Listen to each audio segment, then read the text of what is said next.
dar início a mais uma aula de filosofia. Nós iremos continuar falando sobre estética, né? Porém, nós iremos abordar agora as teorias do Hegel, do Arthur Schopenhauer e do Friedrich Nietzsche. Belo natural e belo artístico. Então, filósofo alemão que também teve influência nas discussões modernas relativas ao gosto, a beleza e a arte, foi o Hegel, que viveu na Alemanha no século XIX. O Hegel ele definiu o belo como a ideia e refletiu sobre a diversidade de opiniões que os indivíduos e os povos manifestam a respeito da beleza em diferentes épocas e contextos culturais.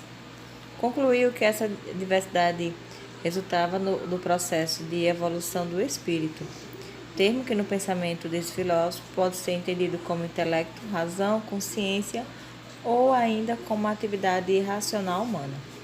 Na visão hegeliana, o belo artístico era superior ao belo natural,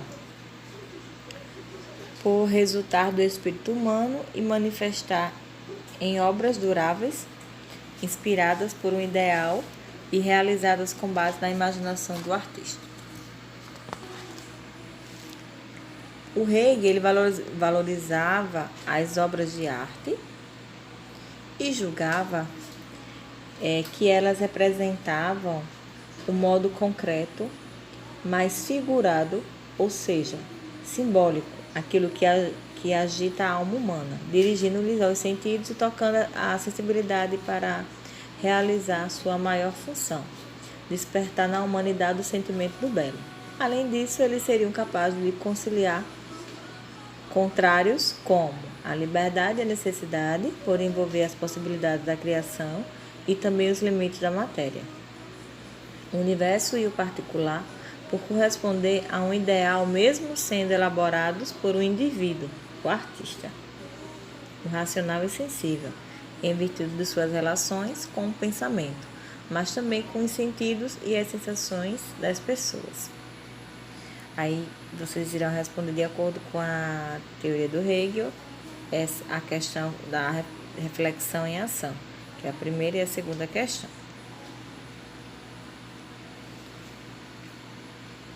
Vamos para o nosso próximo tópico, que é contemplação artística e vontade de nada. Aí tem uma obra aqui de arte, né, da pintora mexicana, denominada A Coluna Quebrada. Ela representa a condição de Frida aos 18 anos, após um grave e doloroso acidente. O bonde em que ela estava colidiu com um trem e seu para-choque atravessou o corpo da artista. Com base na obra e nas informações biográficas, pense e responda a questão a seguir. A essa questão sobre a relação entre a arte e a dor, ela foi discutida entre o século XIX e XX e esteve presente nas obras de alguns filósofos alemães. Um desses pensadores foi o Arthur Schopenhauer, considerado um filósofo pessimista e conhecido por ser solidário. Ele aderiu à visão kantiana da realidade como um fenômeno, ou seja, a visão do mundo como a representação da consciência dos seres humanos, limitada pelas formas puras de sua sensibilidade e de seu entendimento. No entanto, concluiu que essa representação sofreria variações entre os indivíduos, em função da influência direta da vontade humana sobre ela. O Arthur Schopenhauer ele entendia a vontade como querer humano sem fim e irracional, uma faculdade insaciável de desejar que faria da vida um constante sofrer. A causa de tal sofrimento viria do domínio da vontade de seus objetos sobre os indivíduos. Então, logo esse filósofo ele afirmava que para se libertar de uma submissão tão arrasadora, seria necessário experimentar as seguintes etapas. Então, a primeira etapa seria a contemplação das obras de arte, especialmente a música. Aí, esse primeiro estágio proporcionaria um distanciamento salutar em relação à vontade, possibilitando ao indivíduo que a contemple, conhecendo o seu modo de agir sobre si, mas sem chegar a suprimi-la. Conduta ética. Uma vez que já teria conhecido a vontade, o indivíduo poderia superar o egoísmo, chegando ao princípio básico da moral: não prejudicar pessoas alguma e agir com bondade para com todos. E a última, quietismo. Esta etapa final ela seria de renúncia às solicitações da vontade, o que levaria à superação dos instintos e à autoanulação da própria vontade, por meio da fuga da mente para o nada, vontade de nada. Desse modo, esse filósofo procurava demonstrar que a arte torna possível a liberdade, ainda que provisória, em relação à dor e à escravidão resultantes da vontade. Aí vocês vão responder essas questões para ler e refletir com base na teoria desse filósofo, o Arthur Schopenhauer. Além de responder também a reflexão em ação que se encontra na página seguinte, Agora nós iremos para o nosso último tópico, que é Polineu, Dionísico e vontade de potência. O Friedrich Nietzsche se dizia o extremo oposto do filósofo pessimista. Por isso ele atacava as ideias do Arthur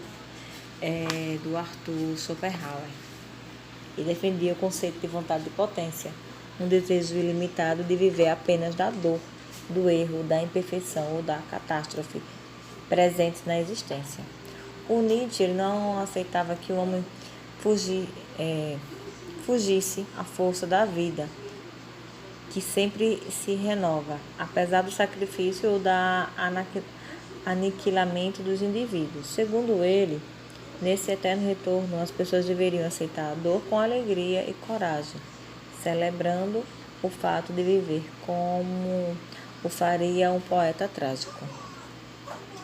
Dizer sim à vida, em quaisquer condições, seria uma forma de superioridade, transformando aquilo que há, disse no que o filósofo denominava de além do homem. Essa ilimitada vontade de vida, designada por Nietzsche como vontade de potência, correspondia na sua filosofia ao elemento dionísico da existência, em contrapartida do elemento apolíneo. Representava a razão, a ordem e a medida, o amor, a perfeição. Na visão de Nietzsche, a arte trágica, iniciada com a poesia grega, ela surgiu exatamente do confronto entre a Apolo e Dionísio, da vida humana. Ela passou a representar esse conflito com a missão de trazer ao homem que se sentia incompleto a sensação de unidade e plenitude. Assim, contrária à concepção iluminista de que a ciência e a razão seriam caminhos seguros para acesso à verdade, Nietzsche associou filosofia e arte com base no conceito de vontade e potência. Desse modo, ele buscou demonstrar a força do conhecimento artístico capaz de exprimir o mundo de um modo mais profundo e completo que os conhecimentos empíricos ou filosóficos. Com essas ideias, ele se autodenominava o primeiro filósofo trágico da história e afirmava o desejo de conduzir sua própria vida como se ela fosse uma obra de arte. Para a gente encerrar a nossa aula, deixa a última questão que se encontra na página 21, aí sobre agora a teoria de Nietzsche, certo? Essa questão onde está em reflexão em ação. Então, até a próxima aula.